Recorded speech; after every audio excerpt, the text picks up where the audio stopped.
করি মাতৃ স্তন্যপান, হব বীর বলবান। সত্যি এতটাই জরুরি এই মাতৃদুগ্ধ। প্রসবের পরেই সন্তানকে মায়ের দুধ দেওয়াটাই রীতি, যেটাকে ক্যাঙ্গারু মাদার কেয়ার বা কেএমসি বলা হয়।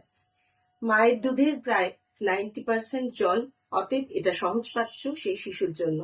এছাড়াও দুধে ভিটামিনস, মিনারেলস এবং IgA নামক এক রকমের অ্যান্টিবডি রয়েছে, যেটা বাচ্চার শরীরকে যে কোনো রকম সংক্রমণের হাত থেকে রক্ষা করে। অর্থাৎ রোগ প্রতিরোধ ক্ষমতা মায়ের বুকের দুধের প্রচুর বেশি।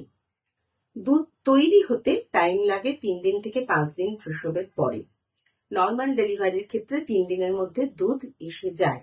এখন যেহেতু প্ল্যান্ড সিজারিয়ান সেকশন হচ্ছে, অতএব প্রকৃতিগতভাবে যেটা শরীরের তৈরি হওয়া সেই সময়টা শরীর পায় না বলে 1 দিন 2 দিন বেশি লাগতে পারে।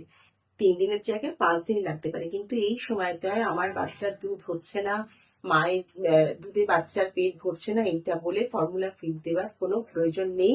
মা এই সময়টায় ভালো করে জল খেলেই দুধের পরিমাণ যথেষ্ট হবে।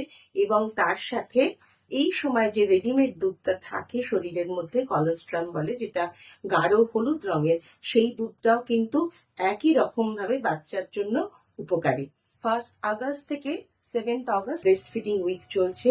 এই সময়টায় এক্সক্লুসিভ ব্রেস্ট ফিডিং বা EBM এটা পালন করি, সারা বছরের জন্যই পালন করি। এখন এই সময়টায় সচেতনতা বাড়ুক আমাদের, এবং আমরা মায়ের দুধ খেয়ে বাচ্চা বলবান এবং শক্তিশালী হবে সেই ধাপে এগিয়ে যাই।